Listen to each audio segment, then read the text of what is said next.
우리 이 시간 주 앞에 나오신 우리 모든 성도님들에게 주의 은혜와 평강이 넘치시게 주님의 이름으로 축원합니다.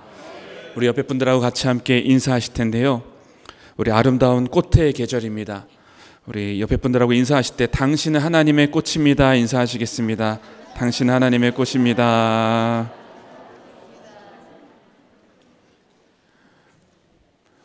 우리가 하나님을 생각할 때 이 하나님의 두 가지 모습을 우리가 떠올릴 수가 있습니다.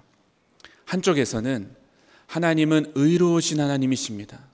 공의로우셔서 그분은 그 어떤 흠도 죄도 허용되지 않으시는 그 의로우신 하나님을 우리는 볼 수가 있습니다. 이 의로우신 하나님을 보게 되면 우리에게 굉장한 두려움이 찾아오게 됩니다. 그분은 너무나 거룩하시고 완전하신 분이시기 때문에 죄인인 우리가 그분 앞에 설 수가 없는 것입니다. 그리고 그 죄에 대해서는 반드시 심판을 하셔야 되는 그 하나님이신 것입니다. 그런데 여러분, 우리 하나님은 이런 부분만 있으신 것이 아닙니다.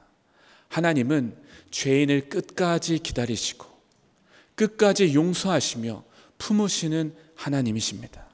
그래서 그 하나님을 사랑의 하나님이라고 말하게 됩니다. 그분의 인자와 자비가 영원하신 그 무궁하신 그 하나님이 여기에 계신 것입니다. 여러분, 우리 하나님은 이 의로우신 하나님도 맞습니다. 사랑의 하나님도 맞습니다. 이 두 가지가 100% 만족하시는 분이 우리 하나님이신 것입니다. 그런데 이 두 부분이 같이 함께 이렇게 하나로 연결된다는 것이 사실은 우리 생각에는 잘 이해가 되지 않습니다. 이것이 어떻게 연결되어져서 하나가 될 수 있을까요? 여러분, 그 해답을 보여주신 것이 있습니다. 그 해답이 바로 예수 그리스도이십니다. 여러분, 예수님이 십자가에서 우리를 위하여 죽으심으로 하나님의 영원하신 사랑을 보여주셨습니다. 그 죄인을 포기하지 않으시고 정말 구제불능 같은 그런 죄인을 포기하지 않으시고 끝까지 참으시고 기다리시면서 용서해 주시는 그 하나님의 놀라운 사랑, 그 사랑으로 오늘 우리가 구원을 받게 되었습니다.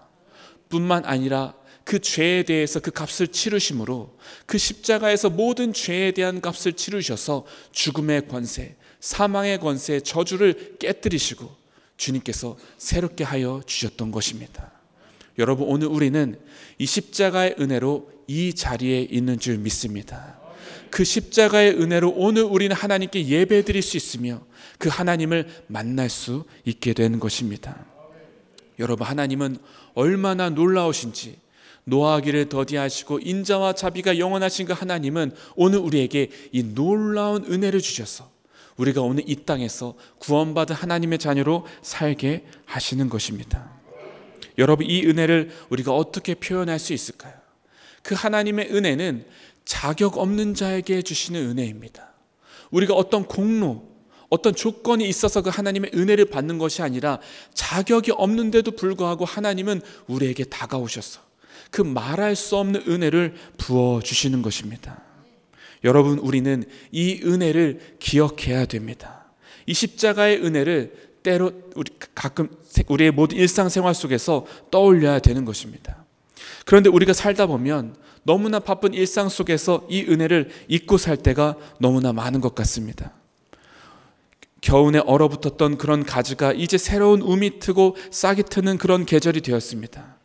그런데 우리 이 봄이 되었는데도 불구하고 우리 마음은 여전히 겨울이신 분들이 계십니다. 여전히 차가운 겨울을 살고 계신 분들이 계시더라는 것입니다. 지금 물가는 폭등하고 우리의 사업장은 녹록지 않고 불안하고 어려운 일들이 너무나 주변에 가득해 있습니다.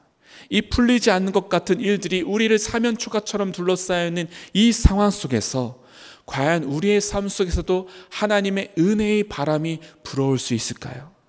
이 봄이라고 하는 이 계절에 하나님의 은혜의 봄바람이 내게도 불어올 수 있는 것일까요? 여러분, 우리가 오늘 말씀을 통해서 그것을 함께 찾아가기를 원합니다. 첫 번째는 은혜의 봄바람이 불어오기 위해서는 하나님을 내 안에 모시고 살아가야 합니다. 어떤 분은 그러실지 모르겠습니다. 하나님이 이미 제 안에 계십니다. 그런데 여러분, 우리가 정말 점검할 것은 우리가 하나님을 믿는다고 고백을 하지만 우리 마음속에 정말 하나님을 모시고 살아가느냐 하는 것입니다. 우리 삶의 중심에 정말 하나님이 계시는가 하는 것입니다. 여러분, 우리는 하나님을 모시고 살지 않으면서도 하나님을 믿는다고 얼마든지 말할 수 있습니다. 우리가 하나님을 모시고 살지 않으면서도 내 삶은 괜찮을 거야, 나에게 은혜의 바람이 불어올 거야 라고 말한다는 것은 지금 무언가 잘못된 것이라는 것입니다. 우리는 우리 삶의 중심에, 그 주인의 자리에, 나의 삶의 보좌라고 하는 그 자리에 하나님이 계신지를 다시 한번 살펴보아야 됩니다. 여러분, 이스라엘 백성들은 하나님을 당연히 믿고 그 하나님을 그 삶의 중심에 모실 것이라고 생각했습니다. 그런데 이 백성들이 그렇게 하나님의 은혜를 경험했음에도 불구하고 이집트에서 10가지의 초자연적인 재앙을 보면서 하나님의 그 놀라운 역사를 보았고, 홍해를 갈라주시고 그 길을 건너오시는 그 놀라운 기적들을 경험하였음에도 불구하고 이 백성들이 하나님을 온전하게 섬기는 것이 아니라 금송아지를 섬기는 자리로 나아가게 되더라는 것입니다. 모세가 하나님 말씀을 받기 위해서 시내산에 갔을 때 더디 내려오는 것을 보면서 우리를 인도할 신을 내달라는 것입니다. 우리를 여기까지 인도한 신을 지금 내달라는 것입니다. 정말 말도 안 되는 일입니다. 지금까지 인도하신 그 하나님의 역사를 보았음에도 불구하고 이 백성들은 우리를 인도한 그 신을 우리한테 보여달라. 그래서 아론이 금을 모아서 그 금송아지를 만들게 되는데, 이 금송아지야말로 우리를 인도한 신이다, 이 신이야말로 우리를 앞으로 이끌어갈 축복할 신이다, 그러면서 그 앞에서 춤을 추고 섬기는 일을 벌이고 있는 것입니다. 여러분, 이스라엘 백성들은 여전히 이집트의 노예의 근성 속에 빠져 있었습니다. 이집트의 그 수많은 우상들의 숭배에 여전히 빠져 있어서 하나님이 아닌 다른 우상들을 섬기게 되더라는 것입니다. 여러분, 우리가 여기서 기억해야 될 중요한 영적 원리가 있습니다. 우리 안에 하나님이 계셔야 할 그 자리에 하나님이 계시지 않으면 없는 상태가 아니라 다른 우상들이 차지하고 있더라는 것입니다. 하나님이 안 계신 것이 아니라 다른 우상에 빠지게 된다는 것입니다. 여러분, 우리는 이것 때문에 많은 갈등과 문제들을 겪게 되는 것입니다. 우리가 하나님을 모시지 않게 되면 우리 안에 다른 우상들이 들어오게 되는데, 물질의 우상, 이 물질에 매여서 살게 되는 것입니다. 명예의 우상, 탐욕의 우상, 자녀의 우상 등등 하나님보다 더 사랑하는 그 어떤 우상들이 우리 가운데 들어오게 되면서 우리의 삶을 혼란 속에 빠뜨리게 되는 것입니다. 우리 삶의 그 중심에 하나님이 안 계신 것이 아니라 그 우상이 우리에게 문제를 일으키게 되는 것입니다. 그리고 우리의 평안을 빼앗기고 말게 되는 것입니다. 여러분, 이것은 굉장히 중요한 부분입니다. 내가 하나님을 모시지 않고 살아가는 그것이 뭐가 문제인가라고 할 수 있겠지만, 그 자리에 이미 다른 우상들이 차지하고 있다는 것입니다. 여러분의 마음에 손을 얹고 한번 살펴보시길 바랍니다. 지금 여러분 안에 누가 계십니까? 하나님이 계시지 않다면 다른 우상들이 지금 여러분을 장악하고 있는 것입니다. 그것 때문에 우리 삶의 혼란과 문제들이 일어나게 되는 것입니다. 요한계시록 3장 20절에 이렇게 말씀하셨습니다. 볼지어다 내가 문 밖에 서서 두드리노니 누구든지 내 음성을 듣고 문을 열면 내가 그에게로 들어가 그와 더불어 먹고 그는 나와 더불어 먹으리라. 여러분, 주님은 우리의 마음 문을 두드리시는데 결코 강제로 들어오시지 않습니다. 강제로 여러분을 하지 않으십니다. 그분은 인격적이신 분이시기 때문에 문을 두드리시는 것입니다. 우리가 마음의 문을 열고 있지 않으면 여전히 그분은 우리 삶의 중심에서 밖에 자리에 있게 되시는 것입니다. 여러분, 마음 문을 열고 주님을 모셔드리게 될 때 주님이 우리 삶의 중심에서 함께 하시면서 우리 삶의 은혜의 역사가 펼쳐지게 될 줄로 믿습니다. 교회에서 하는 한 결혼식에 가본 적이 있습니다. 이 결혼 예배를 드리는데 이 가운데 은혜가 너무나 충만한 것입니다. 이 참 인상적이었던 것은 축가를 부르는 시간이었습니다. 그 신랑 신부의 동료들인 청년들이 와서 같이 함께 축가를 불러주는데 30명 정도 되는 청년들이 다 모여서 함께 축가를 부르는 것입니다. 그 노래는 잘 기억이 나지 않습니다. 그런데 그들이 진심 어린 마음으로 신랑 신부를 향해서 같이 함께 손을 뻗어서 축복해 주는데 그게 너무나 아름답고 너무나 은혜스러운 것입니다. 그런데 더 특이한 것은 그 다음에 이 신랑 신부를 위해서 기도를 해주는 겁니다. 그 드레스를 입은 그 신부가 불편한데도 불구하고 갑자기 무릎을 꿇는 겁니다. 신랑 신부가 무릎을 꿇고 30명 정도 되는 청년들이 그 주변에 다 둘러싸여서 그들에게 위해서 같이 함께 기도해 주는데 그 자리에 하나님이 계신 것 같았습니다. 이 청년들이 무언가 아는 것처럼 이제 새롭게 출발하는 이 가정이 은혜 가운데 여기까지 왔는데 하나님이 이 가정과 함께 하시는 것이 진짜 행복이야 라고 말하는 것처럼 그들을 위해서 간절하게 기도해 주는데 그 자리에 하나님이 함께 계신 것 같더라는 것입니다. 여러분, 우리 삶에 하나님이 함께 하시는 것은 실제적인 것입니다. 우리 삶의 중심에 반드시 하나님이 함께 계셔야 됩니다. 우리 가정의 중심에도 하나님이 계셔야 합니다. 우리 공동체의 중심에도 하나님이 계셔야 합니다. 이것은 말이 아닌 실제가 되어야 하는 것입니다. 내 안에, 우리 안에 하나님이 계실 때 우리 가운데 은혜의 봄바람을 기대할 수 있게 되는 것입니다. 저는 종종 그런 상상을 합니다. 우리가 속회 예배를 드리거나 할 때 빈 자리에 그 방석을 하나 마련하는 것입니다. 그 빈 자리를 하나 마련해서 이 자리가 바로 예수님의 자리인 것입니다. 상징적으로 우리의 모임 중에 주님이 함께 하시는 그것을 상상하는 것입니다. 여러분의 삶 가운데 하나님이 함께 계시는 그런 삶이 되시기를 바랍니다. 하나님은 우리 안에 모셔드리며 살게 될 때 은혜의 봄바람이 우리 가운데 불어오게 될 줄로 믿습니다.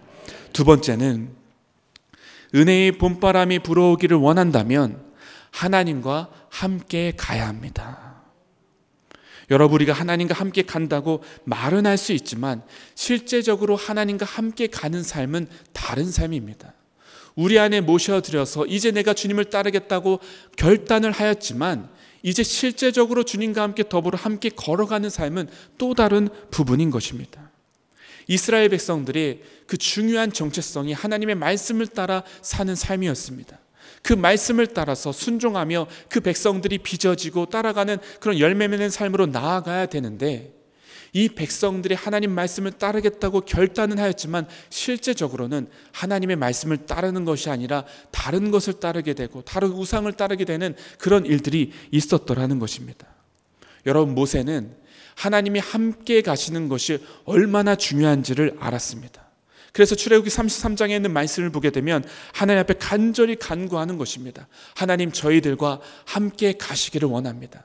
하나님, 친히 우리와 함께 가주시기를 원합니다. 이 백성들을 홀로 두지 마시고 하나님, 우리와 함께 가주시옵소서 간절히 기도하는 것입니다.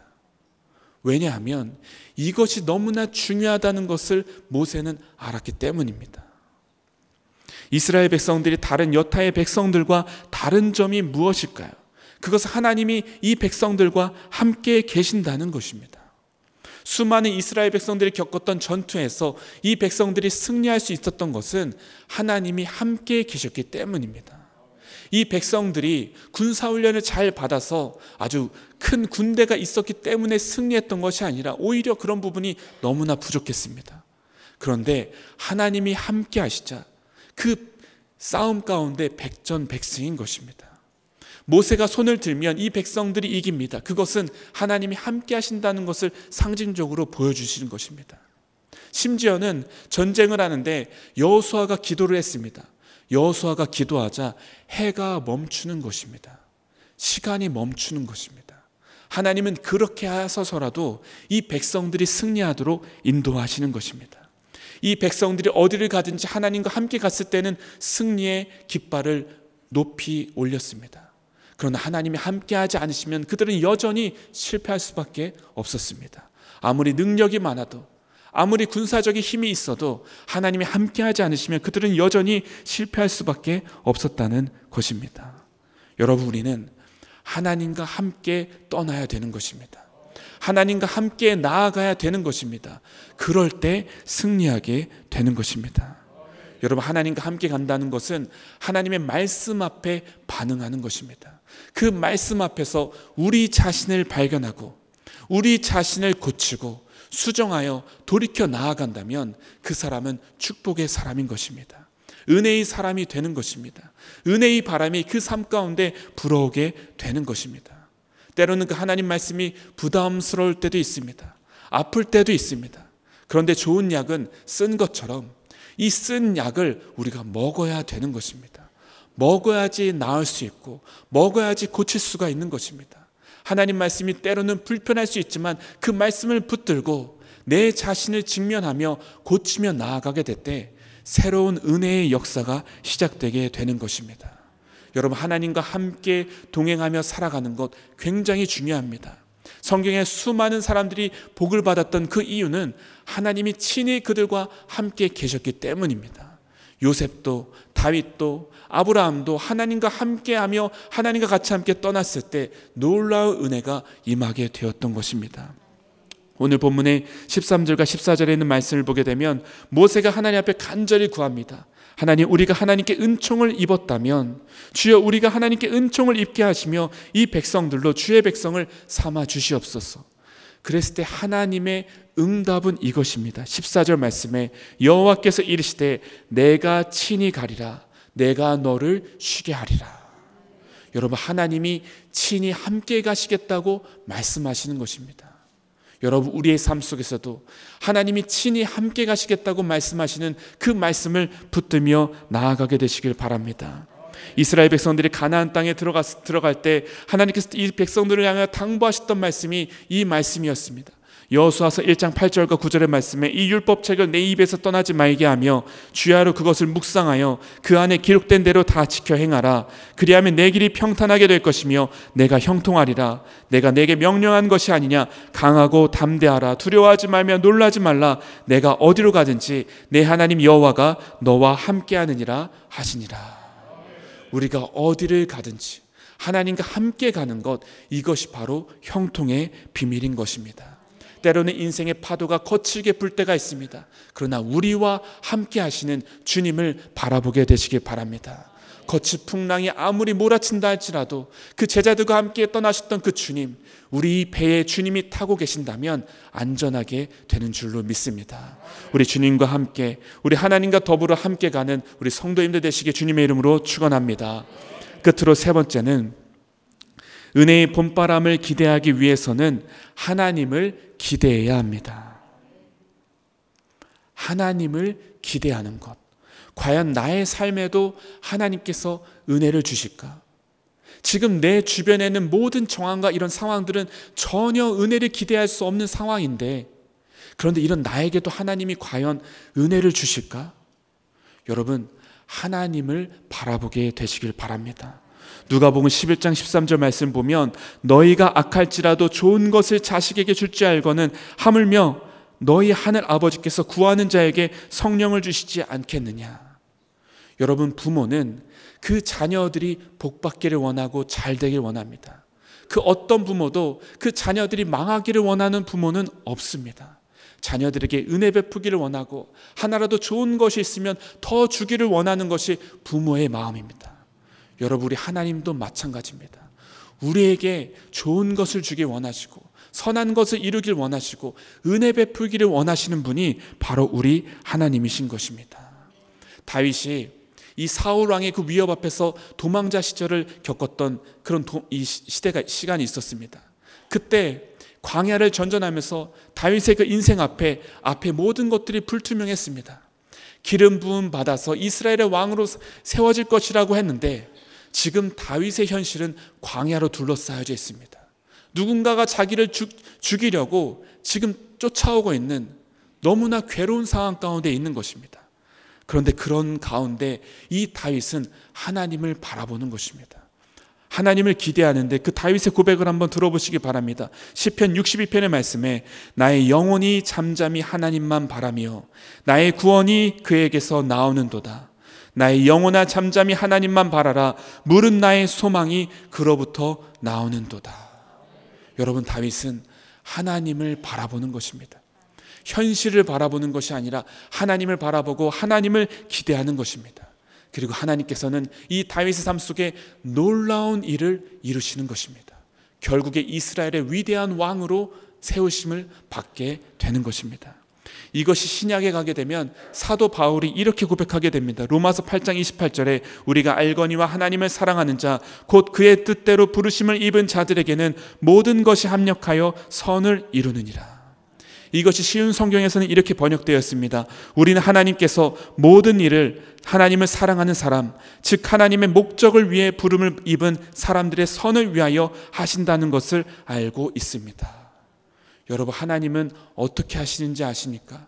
하나님의 택함 받은 백성들, 하나님의 사랑하는 자녀들, 그들의 삶의 주변에서 결국에 선을 이루시는 일들을 이루어가고 계시는 것입니다.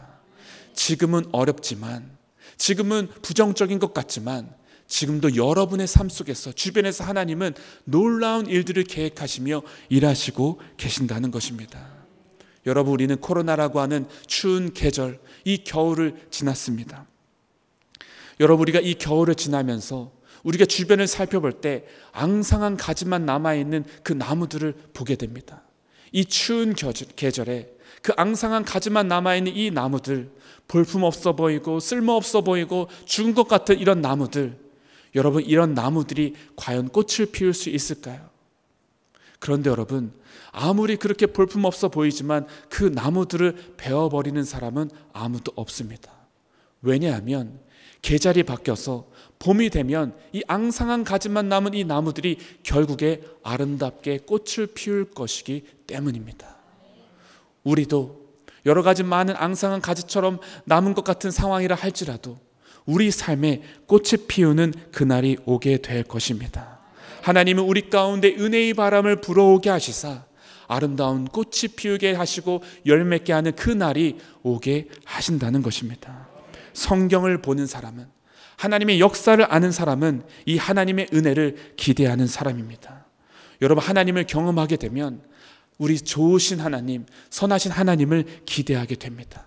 그 하나님은 결코 작은 분이 아니십니다. 우리의 생각을 뛰어넘으시는 그 전능하신 하나님, 불가능이 없으신 하나님, 모든 것을 갖고 계신 그 하나님이신 것입니다. 여러분, 그 하나님을 기대하며 나아가게 되시기를 바랍니다. 우연히 길을 가다가 이런 한 문구를 보게 된 것이 있습니다. 그 건물 한편에 큰 현수막으로 이 문구를 기록해 놓았는데 그 문구가 제 가슴에 참 큰 두드림을 주었습니다. 그 말이 이런 말이었습니다. 봄이 묻는다. 너는 어떤 꽃을 피울 거야? 봄이 묻는다. 너는 어떤 꽃을 피울 거야? 올해 1월부터 2월까지 한 회사에서 이 봄에 관련된 그런 감동적인 문구를 모았습니다. 약 1만여 건의 문구가 접수가 되었는데 그 중에서 최종 대상작으로 이 한 편이 선정되었는데 그 문구가 바로 이것이었습니다. 이 문구를 쓴 이윤성 씨라고 하는 분은 봄에 많은 꽃이 피는 것처럼 우리도 각자의 꽃을 피울 수 있는 봄이 되면 좋겠다는 생각으로 이 문구를 작성했다고 합니다. 봄이 묻는다. 너는 어떤 꽃을 피울 거야? 여러분, 이제 봄이 되었습니다. 이제 꽃이 피우는 봄이 되었습니다. 하나님께서도 우리에게 이렇게 물으시는 것 같습니다. 이 아름다운 계절, 너는 어떤 꽃을 피울 거니? 너의 삶 속에서는 어떤 꽃을 피우기를 원하니? 여러분, 우리는 지금은 당장 꽃이 보이는 것 같지 않지만 우리는 꽃을 피우는 존재입니다.